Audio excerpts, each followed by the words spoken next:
to be really, really great, then that may end up being my spot. If it's good enough for J-Lo, it's good enough for me. So we will have a great time either way, if it makes it manageable for us. So I'll go ahead and knock this out. And then if anybody has questions, we can do that. What did I click on? I don't know. Okay. So last couple of weeks, we've been tackling more of the structure of your books. We talked about titles 2 weeks ago, and we talked about how titles are supposed to be clear. That was the old slide. That was the old slide. I need to fix that. How titles need to be clear. They need to clarify content. They need to entice the reader. They need to clarify content, lure, entice the reader, elicit a response, make a promise, and then identify a problem. So they need to be clear. That's what we want out of our titles. We talked about, so next week is the week that we're off for the 4th of July, but that's the week I was encouraging everybody to do the legal workshop, to do the 1 hour, almost 2 hour legal training that is in folder number 7, module 7 in your Dropbox. That's something that you could definitely do on the 4th of July, or go to a barbecue and go see some fireworks and have some fun and enjoy your holiday. Either or is okay by me, but that is already there and accessible to you. At some point, you want to take the time to look at it, because there are probably some considerations for your title, right? Make sure nobody else is using those things, and where to look, and thinking about your domain. What do you want to do? And then depending on the type of book you have and the content that you're sharing, are you looking at filing a trademark? I got my little trademark folder right here that I'm working on for instant author, that I've been working with an attorney on. So, do you have something that you may want to trademark? So those were considerations. Then last week, we talked about researching your book covers, right? What kind of book cover is a good fit for you? Making sure to look at some existing options, look at the sizing, look at the images, and think about, what is it that you want to see in a cover, because you are married to a cover. That cover is going to follow you around everywhere you go forever. You'll think you don't have to look at it, and you'll be out to dinner and somebody will ask you about what you do and your mother will pull it out of her purse. She does that. So you want to make sure that you have a cover. You're like, oh, she got it. Oh, she's like, oh, I got a copy. You can take my copy. She walks around with it. She's my little marketer. She's so cute. And so this week, one of the things that I wanted to talk to you about was a review of editing. And just got to revisit editing and thinking about who you want to identify to possibly help you edit your book, because these people are in high demand. People have them editing their emails, editing their articles, their blogs, their websites. Like, a good editor has got some work on their hands. So, contacting them even before you're completely done, so that you know what their rates are, so that you know what their availability is. Sometimes I'll contact my editor and she'll say, oh, yeah, I could take a new book, and it's 6 months away. So you want to, start thinking about these things in the back of your mind, connecting to identify editors. There are multiple levels to editing, different levels of editing that you could invest in for your book. The most basic level is a proofreader. So a proofreader is going to check your grammar. They are going to check your punctuation. Do you have capitals and commas in the right place? And they are going to, they're going to check your sentences to make sure that they make sense, that they aren't run on, that you aren't, using the same word multiple times, spacing, formatting. But that's about all you're going to get out of a proofreader. I had a proofreader for a while, her contact information, if I just needed her to look at something. And she literally, you could print out a book, 100 and some odd pages, give it to her, and she would mark it with red ink and give it back to you. And you would go in and make the changes. It was very inexpensive, but it's very labor intensive. So you have to think about if that's something that you want to do. Some proofreaders will have you send them a digital copy. They'll make the changes and track changes. And then you go through and accept every change. That's okay with you. And that is time consuming too. It's not as bad as having to do it with a reddinged paper, but there is labor most likely on your part if they are of low cost. Okay. But it does the job for making sure that at least the grammatical errors have been addressed. So this is the most basic level of editing. For a rush job, proofreading is something that can be done. And I know a lot of people who don't want to invest in a more intensive deep dive into editing their book, and that's okay. But you do want to make sure that the grammar is correct. And I am not an English major. I cannot do that for anyone. There are people who do.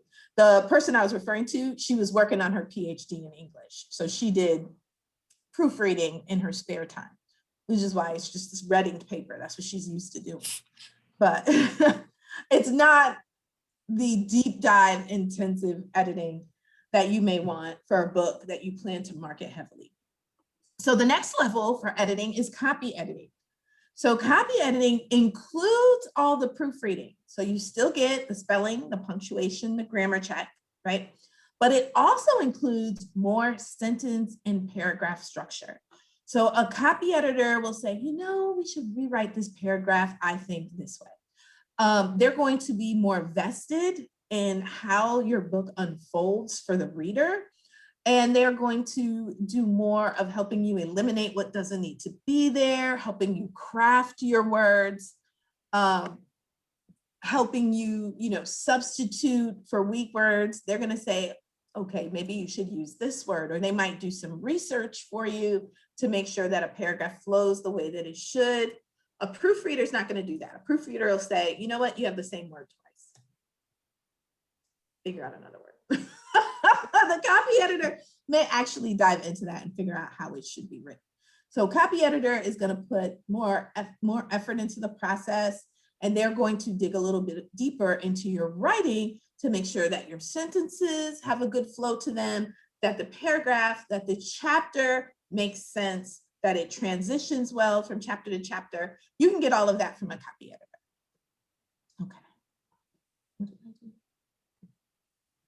Okay, and level 3 is substantive editing. It's also known as developmental editing, as in helping you develop your book. So substantive editors or developmental editors will even rewrite parts of your book. I had a client, English wasn't her first language. So she did the first drafts of her book, but her editor did a lot of work rewriting major parts of her book to make sure that it really flowed well to someone who was reading it. She put a lot more effort into helping her craft her language, helping her shape her sentences, because since it wasn't her first language, her sentences were often broken sentences, incomplete sentences, or run-on. And the substantive editor put a lot of effort into helping her craft a really great document, a great manuscript, okay? So those are 3 different levels. Cost is proportionate to what's invested. And editing is so subjective. It's like contractors to work on a house, right? If you call a contractor and they have tons of work, they're going to quote you really high prices. If you quote a contractor and they don't have any work, then their prices are going to be a little lower than the norm. It's so subjective, and editing is the same way. If your editor is rushed, like if you say, oh, I need this back in 3 weeks, they're going to say, okay, and the price is going to go up because you're putting them under duress. If you give them lots of time to edit, then the price might be more reasonable because you're giving them, a lot of time to work. It's more leisurely for them. The price is subjective. If they're rushed, if you need a book in 7 days, and that means that the woman's going to be up all night, she's not going to sleep, she's not going to see her kids, the price will reflect that. So I just want to let you know. And I had an author who was in that situation, Rachel on the billboard, who put her book out. That was an intense situation. I need the book right now. The price almost doubled.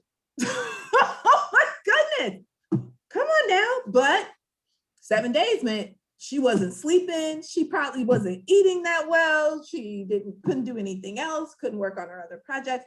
So they will raise their prices accordingly. So just keep in mind that the price is typically reflective of the circumstances too around what you need for your book. So that's why I say, start thinking about it now, start really coming up with dates to shoot for now, start talking to them now so that you don't end up in a situation where they jack the price up on you because you have them under duress. Okay. Editing, moving forward. So no matter how good of a writer you may be, we have all seen books with typos, with errors, even books that have been through 2 and 3 rounds of editing, mistakes slip through. You definitely want another pair of eyes on your book. Someone's editing your book who is experienced in the art of the English language. You really want to do that. Know that they will most likely ask you to make some changes. And just keep in mind that their goal is to help you produce a good product. And I know sometimes we get attached to our words and our work, but remember, they're trying to help you to craft a good product. And hopefully this is an experienced individual. Okay, we want to make sure that we're working with people who work with authors. So keep your mind open to the feedback that they have for you.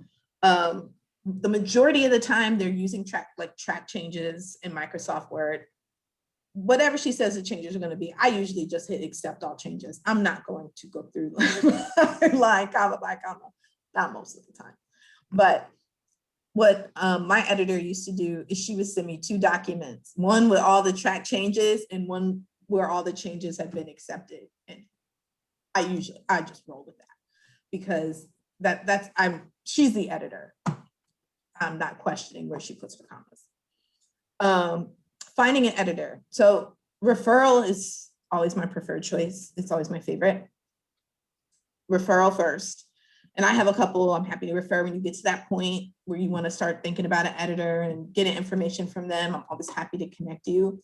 Elance is a really great place to find editors. As long as they have the background, they have the experience, that's a great place to find editors. English, anybody who has a background in English teachers, English professors. Oh my goodness, I dated an English major once. He would correct all my emails. Anybody with a background in English can be really great as an editor because that's what they spent their time investing themselves in learning. So English teachers and professors can be really great at doing the editing work, and many of them do editing in their spare time. So if you know somebody who does that, that's a great resource. If you're not in a time rush, you can work with somebody who works part-time. So, and I know a lot of editors that are part-time in addition to their jobs. That's what they do. Writing groups is another place to find referrals for editors. If there's a meetup in your area for writers, you can oftentimes ask them, and they're happy to make editing recommendations. You want to look for people that have publishing experience in your background somewhere. They were literary agents, they worked for an agent, they have some kind of editorial background. That's what you're looking for. You're looking for people that have some publishing experience. And it's oftentimes very easy to find that they have it. You can always ask them. I always do get a sample of their work. Get a sample. You can ask them for a sample. And their samples are, we're not talking a paragraph here. A lot of times what they'll do is have you send them a chapter of your book, and then they'll edit that chapter so you can see how they work and you can see what you can expect. And they get to see how you write. So it works for both of you. It helps them figure out how to price for you, and it helps you to see if you connect with the way that they communicate and the way that they edit. And you will find that if you are interviewing more than one editor, that you're going to connect with one more than another. It's like an illustrator. Like there's going to be, one of them is going to be a really strong connection. And I have found that with most authors, when they connect to an editor, price is no longer the driving factor in who they work with. because they find the editor that is a match for their writing voice. And they're like, I want to work with this person. And it's typically a strong draw. And I've noticed that over the years of seeing authors and editors match, that they're going to interview 2 or 3, and one, it's like, there's no question, that's the person to write for me. So I've seen the cost concern fall away when they see the difference in the work that people do. So always ask for a sample. The next thing I wanted to talk to you about, just really briefly, is formatting for your books. So you all know from the bestseller talk that we've had in the past that I encourage you to start off with your Kindle book and do the paperback later, because I want you published and I want you making a run for bestseller through Amazon Kindle. So this means that when you finish your manuscript and it's edited, the next thing that happens is it gets formatted. So it will be formatted for Kindle by a formatter. Sometimes your editor will do it, but not always. Formatting is very inexpensive too. You can get that done for less than $100. It'll be formatted for Kindle, and then you'll have a different format for your paper book. So paperback book. So the paperback, it'll be formatted to fit the size book that you pick. So if your book is 6x9, they'll format it to fit a 6x9 book. So you'll have 2 file types for your manuscript, one for the electronic and one for the paperback, okay? It used to be that for Amazon that you had to get your book formatted in a MOBI file, but they changed it and you can actually use a Word document now. So you don't have to do that anymore. The paperbacks is either gonna be formatted in Microsoft Word or a PDF. Either or works. I like PDF because then your stuff doesn't move around. But you get a formatter to make you a book formatted in each type. But don't publish that paperback until you're a bestseller, okay? Hide it, put it under the bed. Don't tell anybody you have it. Focus on the electronic version until you rank to bestseller. So sometimes that's done by the editor. Sometimes the formatting is done by an independent contractor or independent service, okay? But that's what comes after editing. And then your book is ready to publish at that point. You're pretty much ready to publish. So the thing for you to consider between now and then is, how big is it? How big is your book? You know, what size is it? That's something you have to decide, because no one can format your book until you pick the size. And some different size books here. But this particular book, The Retirement Miracle, is a 4-inch by 6-inch. It's a little bitty pocket-sized book. It's probably about a little bit bigger than my phone. It's a small book. He wanted it that way. He wanted you to be able to carry the book around and for it to be a particularly small size, pocket size. His target audience was men. And so this book could fit in a jacket pocket, whereas a 6x9 fits very nicely in a purse. So think about, you know, as a part of your research when you're out looking at book covers, also look at the size. How big do you want your book to be? I'll grab one just so you can see.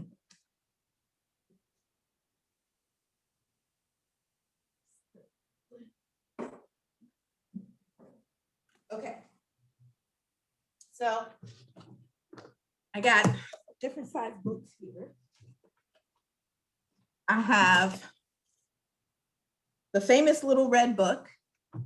This is not a big book, but this is a published work. This is a 3x5.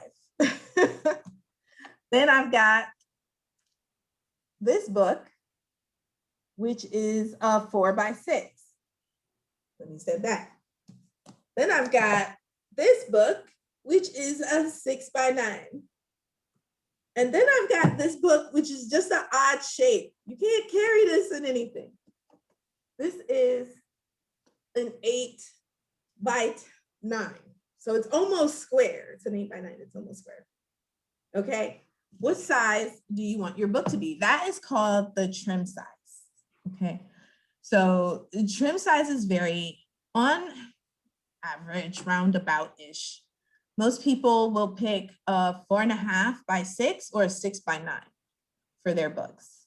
I like 6 by 9, not for any particular reason. It was just the size that I wanted my book to be. It looked like a real book to me. And the most important thing, I think, is that the book needs 100 pages in order to have a spine. So if you want a spine to your book, this piece where you can actually put the title of the book on this middle part, this is called the spine of the book. So if you want to have a spine and you don't want your book to just fold like a brochure, so this one, it just folds like a brochure. There's nothing here. You can't fit anything there. So if you want to have a spine, your book needs to have 100 pages. So you have to decide on the size of your book. You know, my book has pictures, it has graphs, you know, there's a spreadsheet in there, I think. So if you're going to have that, like the book needs to be big enough for people to see that. This wouldn't have worked for me, that size. This wouldn't have worked for me, for people to be able to see the things that I wanted them to see. So it really depends on your content. This is a perfect size for this particular book. But what is a good size for you? What do you want your book to look like that you're walking around with? Either way, though, with regards to the paperback, you want to publish the Kindle book first. And I'll do bestseller again this summer. It's part of our 12 weeks together, but Kindle book first. So pick your trim size, imagine, visualize your physical book, but hide those books under your bed until you are published as a bestseller. We already talked in the title section, when we talked about titles, how important it is for your book to have keywords that are popular for searching on your topic. So if your book is about finding your life's purpose, then you want to, make sure that your book has keywords that fall in alignment with that. So I do a lot of searching for authors to help them figure out what those keywords are. A lot of you, I did some searching for the last round of Instant Author. I'm always happy to do that. You can send me an email with your topic and I'll send you back a word cloud with the most popular words. But you want to make sure that your title or your subtitle, you could put them all in your subtitle if you want to, but you want to make sure that you are including the search terms that the person would type into Google for that topic. So if people want to, you can see in my title, rehabbing houses, fund your dreams, overcoming fear. These are words that people type in when they're looking to invest. You want to make sure that you're including popular search terms in your title. It's really, really important for making it possible for you to be found, in Amazon or barnesandnoble.com. You want to make it easy for people to find you. And so I think I beat you guys over the head with that in the title section, but just a reminder to make sure that we're also thinking about the person on the other end and how we're going to help them find us. When we get to the bestseller section, I'll talk a little bit more about what increases your chances of becoming a selling author. One of the reasons why I want you to start with Amazon Kindle is the Kindle program for the 99-cent promotion, where you can drop the price of your book and make it accessible to people who don't know you.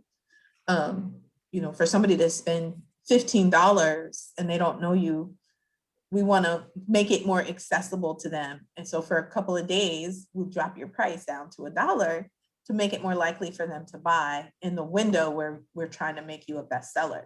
And so when we get to the bestseller run, I'll go into more detail about that, but that is something that Kindle makes available. And that's something that we want to take advantage of for helping you achieve your bestseller goals.